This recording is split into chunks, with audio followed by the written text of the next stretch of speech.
Thank you guys for being here with us at Hera Podcast. Today I have the pleasure to have Victoria from level 10.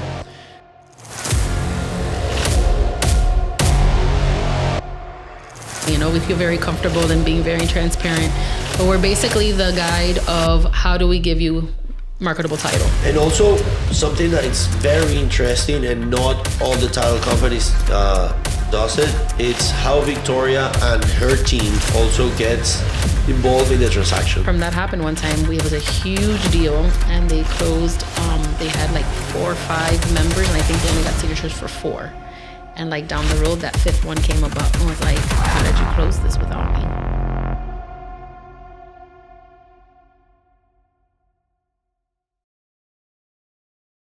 Thank you guys for being here with us at Hera Podcast. Today I have the pleasure to have Victoria from level 10, one of the best title companies in Miami. Thank you. Thank you, Victoria, for being here. The reason that I invited Victoria today is because we basically we talk more than with our relatives. Probably. That's probably true.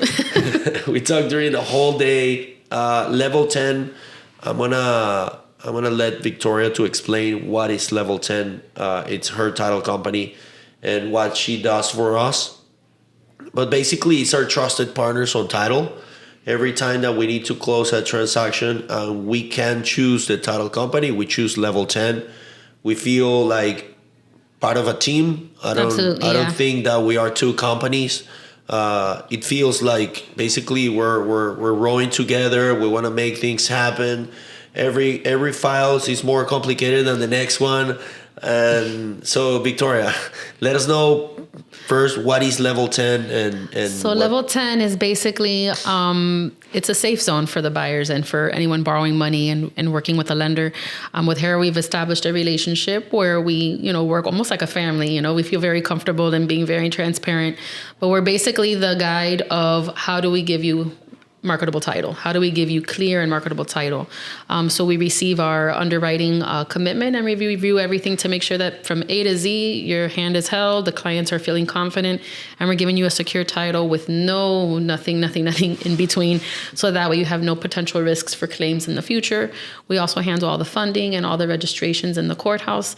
So ideally, we're a title company, but we are the niche of investors and working with you to make sure you feel very confident in what you're doing in real estate. Yeah, I think that's very important because people that are hearing the podcast, if you don't know, every real estate transaction that happens in the U.S. needs to be handled by a title company. Mm-hmm. And why that needs to be handled by a title company is basically because the title company just reviewed the DNA of the property. Right. So when we ask Victoria and Level 10, her company, to check the property on title, we always require a title commitment, which is everything related to the company. Who are the owners? Who were the previous owner? If the property has liens, that's also another requirement, a lien search. We asked Victoria for an errors and omission insurance. We asked Victoria for a CPL, which is the closing protection letter, just to see who is her underwriter.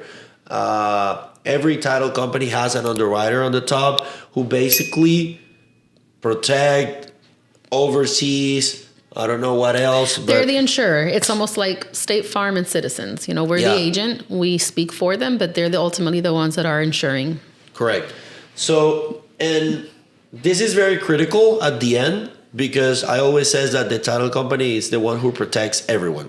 The buyer, the seller, the lender is the one who handle every cent of the dollar that everyone is managing. So realtors, brokers, lenders, sellers, buyers, through a closing statement, which most of you guys have heard about HUD, which is one format, ALTA, which is another format, CD, many of those. For example, something that I admire, and I would like you to talk about that, are the softwares that you guys use in title.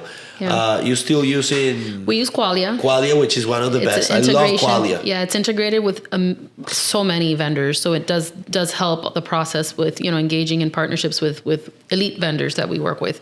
The communication is very transparent. We get things right away, and our software system does allow for data entry as well as guides for timing, and we can email from there. We can email the docs from there. It's definitely a database that we use. And we can even do correspondence through there. It's a database that's very helpful for our functioning. And also something that is very interesting, and not all the title companies does it. It's how Victoria and her team also gets involved in the transaction, because you guys work as lawyers, as confidants, as like psychologists. I know we try to always just give the disclosure. I'm a licensed title agent, but I'm not an attorney. I've just been in the business for over 25 years, and I worked for 20 years with a legal background with attorneys. So they showed me how the ropes, how to do it right, and I'm forever grateful. But I have learned so much through that I use that skill set in what I do. And we're we're very conservative. Yeah. Sometimes a little too much, but we're really ultimately here to protect who we're insuring. So it's important for us to be very, very in tune of what's happening. And I I love that approach that you guys have. I always says in the office that I have a very military mindset. Me Things too. have to, things needs to be done in a proper way. It's better, because if not, it's better. I want to sleep at night. So yeah, we were talking about how difficult it's to do things right, and in a Miami environment, in a Florida very, environment. Very difficult, because nobody wants to hear no. Yeah. And I feel like I'm constantly, hi team, we have bad, not bad news, but we're kind of getting a rhythm where here's the problem, but here's the solution. Here's how we're going to fix it. Here's how much time as we need. That's what I was going to say. So my experience, most of the time that we encourage situations or difficult situations, pick up the phone. Pick up the phone, and most of the time I call Victoria, hey Victoria, what we're gonna do? Okay, don't be that strict, or okay, if you're being that strict on this, how we can solve it in another way. And 99% of the time we solve it. We solve it, yeah. We just add another document, we just add another layer of protection. Right. And at the end, every conversation, the answer from Victoria was, I'm trying to protect you. If you don't want me to protect you, it's okay, but I just want to protect you. So, and the reason that why we're doing this podcast, Victoria, it's basically to give validation on what we do and who we are. Oh, 100%. We're not selling anything here. I'm not here to tell you that we are the best private lender in history, which we kind are. of, right. And I'm not here saying that Level 10 is the best title company, which is true. Kind of. but basically just to see who's behind those companies. And at the end, it's not on us. It's on the team that we have. Oh, 100%. And we really rely on our team. We're really proud of our team. I can say and I can validate that your team, it's amazing. Thank you. I appreciate that. Very, very hands-on. And if you guys are doing real estate transaction, I encourage most of you to establish a relationship with a company like Level 10. Victoria, what are you seeing? Because what I like on title companies, it's basically you are that thermometer that you're measuring what's happening outside. You see all the transactions. Most of your deals are wholesaler deals, which is horrible because it's very stressful. There's nothing wrong with wholesalers. The thing is, it's a very stressful transaction. For the people that are hearing what is a wholesale transaction, it's basically a company or a person who find a very good opportunity in real estate. They put a contract on the property, and then they assign that contract to another buyer. And there's a title company trying to maneuver both, right? Yeah, working for like 3 vendors, totally different. And so, what are you seeing on the current market, which is very, very volatile? So, right now while we had a lot of purchase and sales last year with wholesalers, we are seeing a lot are refinancing out of them, more so because I don't think they're able to sell it at the price that they were wanting to. So it's like a different exit strategy. And I think they're looking now to try to make more money on it before letting it go. So I think they're refinancing out of those hard money loans and getting into DSCR loans and different structures that they can hold for longer periods of time. The retail market is a whole other story. It's kind of slow right now. The majority of the influx we have is either based off of refinances coming in or very staggered wholesale You're not deals. seeing like first-time buyers. Difficult. If I do 20 to 25 a month, maybe two. Maybe two closings, three. 5 would be like a lot right now for us. We're seeing a lot of wholesale and most of the deals that you're seeing, there are fix and flips or there would be fix and flips through wholesalers, but yes, mostly fix and flips. And then lucky we tend to establish a great relationship with the buyers, and then they'll come back for the sale, and then we see the before and after, which is always so rewarding for them and for us to have clients come back. But yeah, we do see that, but the wait time used to be 3-4 months. Now I'm seeing it 6-8 months down the road. It's taking a little longer for them to make those sales. Victoria, what is your recommendation for anyone who's getting into real estate, not on the property side, on the security, on the security of doing the transaction, what they need to be aware of, what do they need to study, because it's very concerning how less or how few clients fully understand what they're doing. They don't. Yeah, a lot of them 80% of my clients, they don't understand what's a title insurance. No, we come in at the 11th hour because everyone's always doing the negotiatings in the front, and then title's like the last team member to join in. I do get a lot of calls, people starting to they're like, what can I do to work with you? I'm like, no, we just need a contract. The idea really is build your team with vendors you trust, inspectors, wholesalers, title companies, and just build your team of everyone you're going to need. And then at some point, everyone's going to play that important role.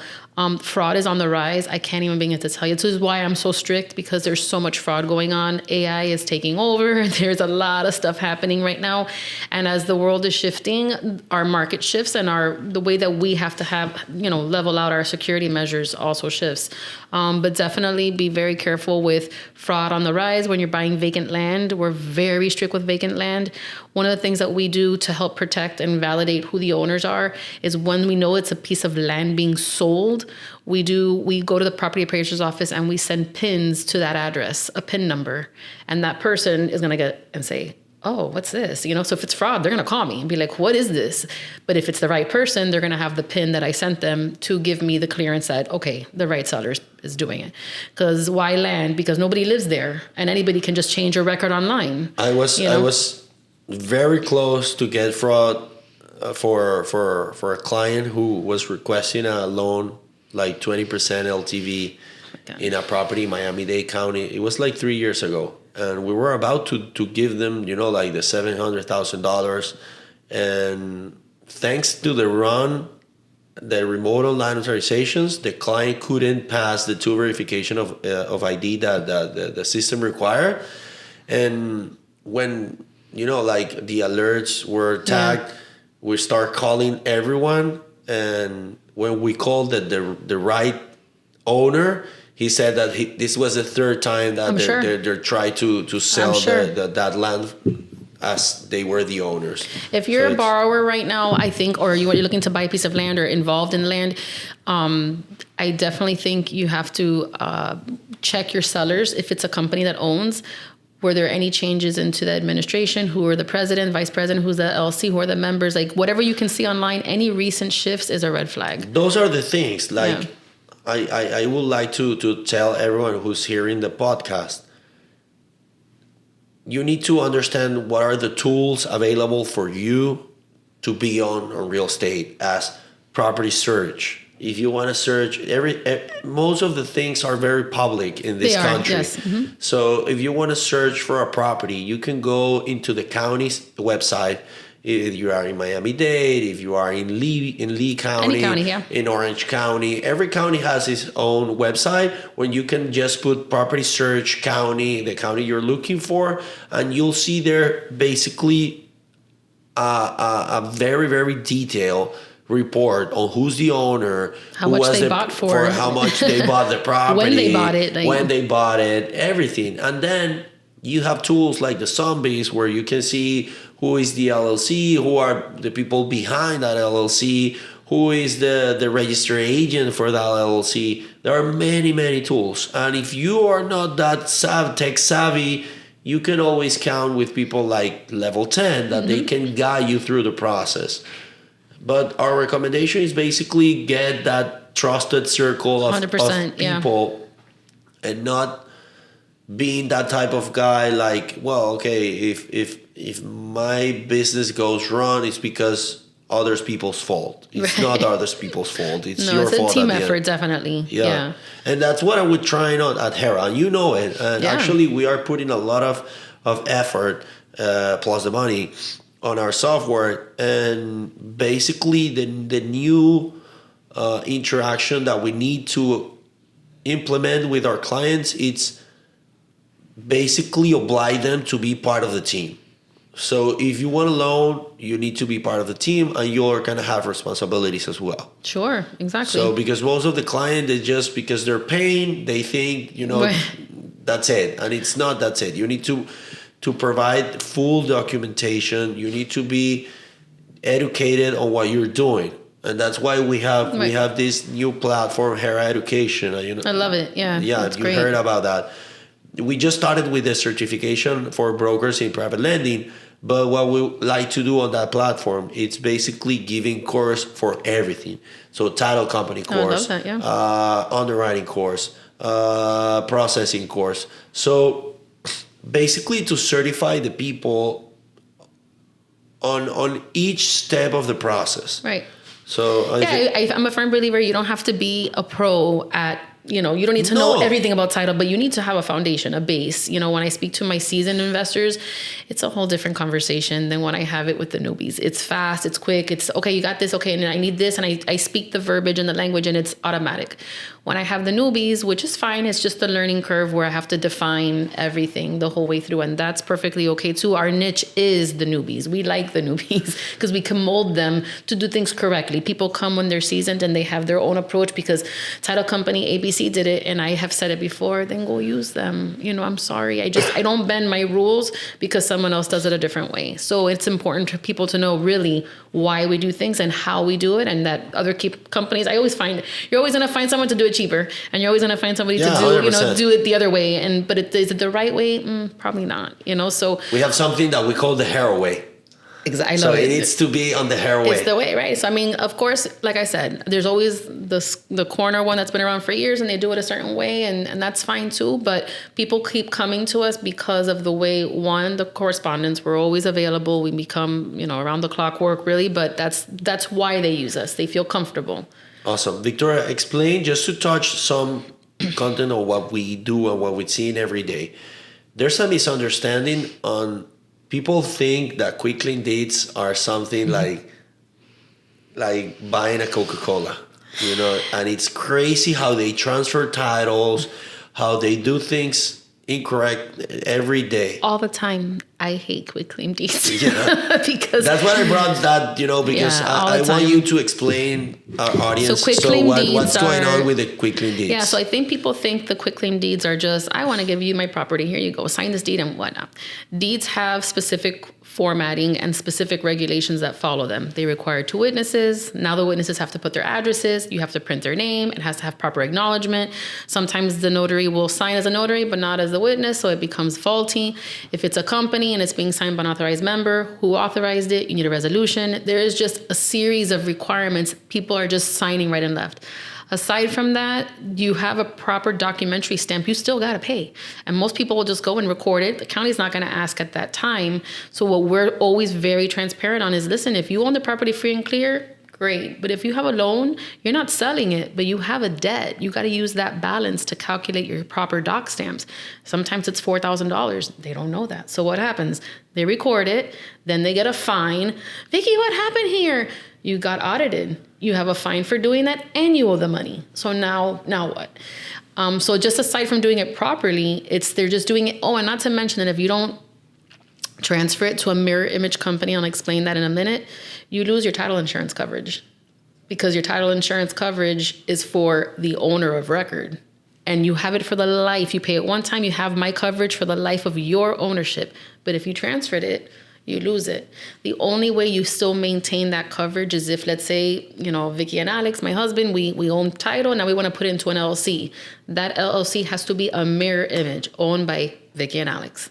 Not Vicky, Alex, and mom, not Vicky and Alex and my kids, Vicky and Alex. That you can maintain coverage. That's the only way. And so everybody doesn't realize that, I'm just going to, add this person, and you lose coverage. And then the day you need the coverage, you don't have it. So there's just things to really be careful. Those quick claim deeds are, every time I see one, I'm like, oof, okay, you know what you're doing, right? And you understand the risks and you understand the cost and whatnot. And when we do them for closings, it's different because we know the structure's being done a certain way and we're preparing them. So I know it's getting done right.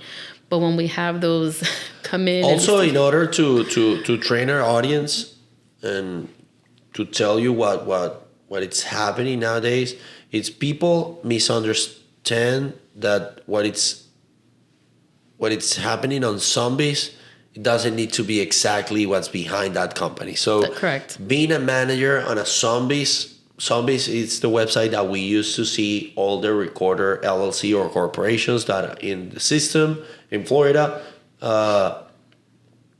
You can go in Zombies and search for Victoria LLC, and you'll see there Carlos and Alex as the managers. But every company on Zombies needs to have an operating agreement or a bylaw. Well, they should. Well, they should. They should. Not all has it, but right. Yeah. But obviously, guys, if you have an LLC, you need to have an operating agreement. 100%. If you have a corporation, you need to have a bylaws. If you have a bylaw, you need to put there who are the owners, exactly with the shares that each owner has. Same with limited liability companies. And it's very important when you're doing a real estate transactions and you work with a company like Level 10, they're going to ask for the permission of everyone. Everybody. So if you send me an operating agreement and you said that I'm the only owner, but my sisters are in the company as well, but there's an operating agreement saying that I'm 100%, with the permission to sign any documents, we always need to sign a resolutions just to ask the other members if they agree on the transaction that we're doing. That's correct? Yeah, when we have sole memberships, that's great for us because we know we're dealing with the source, the horse's mouth, the person that's involved from A to Z with decisions in the company. But when we have a multi-owned property, a company, or a company owned by another LLC, owned by another LLC, we need operating agreements for every one of them because we need to know that ultimately there's got to be individuals somewhere. And we just keep going until we find everybody involved so that we don't miss an opportunity to get a signature. I used to work at the law firm. That happened one time. It was a huge deal and they closed. They had like 4 or 5 members and I think they only got signatures for 4. And like down the road, that 5th one came about and was like, how did you close this without me? You know, and there was a huge problem. So there was a claim and then have to pay his part. And it was just a problem. So to avoid all of that, the operating agreement is like the guidebook for us as a title company. It might be 25 pages. We look for the 2 or 3 paragraphs that are relevant for this transaction. Is there a manager? Do you need permission? How many people have to be involved? Is it member management? It just really helps us guide our way through additional protection. You open yourself up to a liability without having that. And in the mix, right? And also very important, it's like our Constitution, everyone must follow the law. Right. So right. I want you guys to understand that Victoria, it's been very, very regulated. It's criminal. If she handles escrow accounts, she handles other people's money. So as she just mentioned before, if you find someone that can do things incorrectly, it's okay, but not here. Not here, right. Okay, we need to follow the law. We need to do things right. And if you are in the same path, you can work with us. Yeah, we say sometimes, a lot of these hiccups or these delays in closing will cost time or money to solve. Sometimes it's both. There's always a solution. That's what I love about this field of work. There's always something that we can find, and there's sometimes multiple solutions. So, sometimes you and I have to get on the phone, or I have to figure out with underwriting if this is an alternative because it was an idea. I'm always open to solutions to get it to the table. We're all on the same boat. And when you build your team, that's always the end. We don't want to keep prolonging this, but we got to do it right. What's your approach with insurance companies? With like hazard insurances and stuff? No, I mean, when not on title insurance, on insurance on the dwelling. Because in each transaction that we handle at Hera with title companies like yours, it's always a nightmare. The relationship between insurance company, title company, and lender. We couldn't figure how to... So, yeah, it's interesting you say that because many, many years ago, when I first started in the business, title companies used to kind of be the ones that had the direct contact with insurance agencies, and we were part of getting that insurance. So we always had our favorites, that we had relationships with. And you don't have an insurance company? I'll refer you to this one. And we were the ones securing those insurances. Not anymore, because it's not a title requirement. So if you want to get insurance or not, that's on you for a cash deal. But if you're financing, your lender is going to require it. So it's really ultimately up to the lender or the client to secure that insurance. We just pay it. Yeah, the thing is the misconception on the client perspective when they think if the lender is requiring insurance, it's their responsibility. Or if the title company is paying for the insurance, it's the title company's responsibility. Right. And at the end, it's the client responsibility. Yeah, and the problem is that we have a lot of lenders who take on that role to save time. But then the clients are like, and this premium? This is super expensive.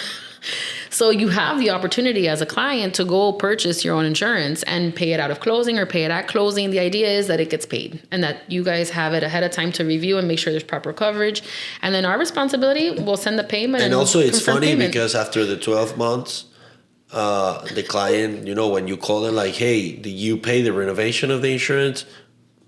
No, why do I need to do that? If you guys pay the insurance for me, you have to do the renovation for me. So that's basically part of the education part that we need to work with because it's very concerning. It is, and the lack of knowledge that the people in the industry. It is, and so when I have most of my retail files have escrow.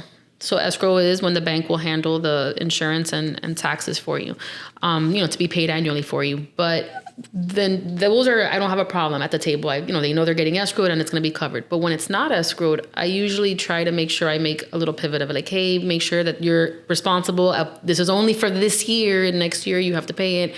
We do give those disclaimers, but we're not always the ones at the table. It depends if it's a mail away or not. So we try to be as transparent as possible, but it's important for the client to definitely know that that's part of their process. If you're financing, you have to get your own insurance if you want to find the proper premium. So like I said, then the lenders will come and the clients will be like, why is this so expensive? How do you work the liens part on the wholesaling transactions? The lien search? Yeah, the liens. When there's a lien? When you find a lien in a property, I know most of the wholesaler deals, you have to work with the liens. You have to transfer those liens to the next buyer because they're going to fix the lien. How do you work that part? So that's a very great area for us because every contract, it depends on the terms. So most of my contracts with these wholesalers already come that the seller will be clearing liens, violations, etc. So some investors will look at it as an opportunity to reduce pricing. Oh, mira, you have this, and now it's an additional $5,000 out of my pocket. You need to reduce it $5,000, and they'll fix it for $2,000. It's a help for them. But other times, if there's structural liens that may be an exterior issue and it's not as easy to fix, will cost them more money, and it's a deal breaker. And sometimes those deals fall apart. And in other times, if it's a cash deal and the lenders don't care, the end buyer will take it, because it's okay for them. It really varies from time to time, but the liens, if the contracts say that the sellers are going to resolve it, I throw it back on the seller for them to fix. And sometimes it pushes us 2-3 months out, but it gets done. Awesome. How it's been your experience working with Hera? I love it. It's different. So you guys are a large team because we're a boutique. We're very, very small. So there's only 4 of us on our staff. And we try to work as quickly as possible, considering the different departments you guys carry. But I think rhythmically, we've already figured out how to do it with you guys. And with you guys, I just love it. It's very transparent, very cordial. You respect me, which I love, because we get a lot of backlash sometimes when I have to be the bearer of bad news. Hey, we have a lien. It's not my fault. I'm telling you what we're going to do and how we're going to fix it.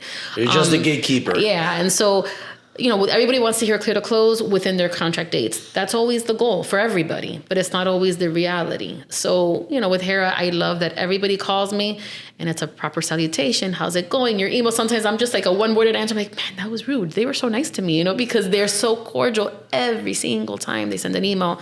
And so that makes me feel very comfortable closing with you guys, because I'm not afraid to tell you something bad, because I know, we're going to help you. And we've kind of built that. That's the mentality, like that team mentality that we're not working, like as a two companies, right, we're working together. Correct. Right.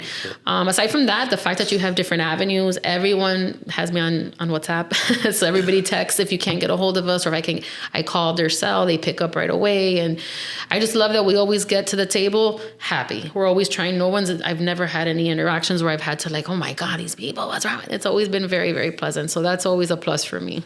Yeah, and you notice that we've been trying to create this community through our networking events, through our paddle tournaments, through many ideas that maybe are crazy ideas, but at the end it's just relations that we are creating. With your client is key. Yeah, and be in touch with them, not only doing transactions, also in social events where they see us together, you're a friend too, and basically it's not referring tons of companies every day, because at the end you don't know who you trust more than the other. Correct. So it's basically on every event that we're doing, level 10 is there, Hera is there, the insurance company is there. It's the repetition, right? It's a trusted circle of people that we can recommend. I always says that I don't want to have 1,000 of bad clients. I just want to have a few of good clients. And it's the same with relationships of vendors. So and I remember the conversation that we had together when we started Hera. Hey, I marry you, so let's work together. I hope Alex don't get jealous here. On the contrary, he loves it. I'm like, I got 2 more. I got 3 more coming in. Yeah. So. What's your plan as a title company for the next 2026? Let's say we already at the first 6 months already happened. Tomorrow will be in December. I'm stoked. We just moved. You have to come see our new place. Okay, we doubled in size, so we're very, very happy. And we did that even though we're a small company, because we want to do workshops. We have a podcast wall. We're going to be doing. We just hired marketing. We just did a bunch of mini reels and stuff to start sharing our knowledge of this field with everyone on our social media.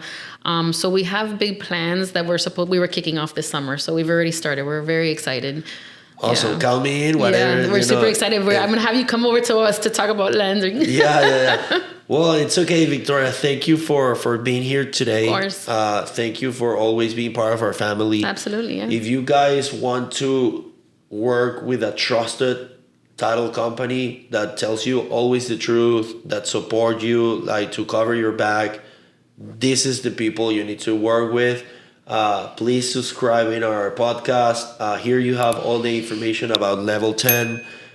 Trying to be more connected in our social media. Now that we're gonna have exciting news at level 10, we just heard that we're gonna have a podcast, some other events. We're trying to do some workshops and stuff. Yeah, we need to do networkings maybe at your office. I remember when I started in the industry 12 years ago, 13 years ago. My first business was in a title company in Doral. They do every Tuesday. They have a happy hour in their title company, and I always went and one investor, one lawyer. And so we need to do that at level 10. I'm just saying it because I feel part of the family. So I'm going to throw some ideas. Thank you for being here. Thank you for support our business, our strategy, and more than selling loans. I just want to be a reference in the industry on doing things right. Absolutely. And I think you're doing the same. Yes. The economic result it's for granted if we're doing things right. Absolutely. Yeah, I'm happy to be a part of it. Well, thank you very much. Awesome. Thank you so much.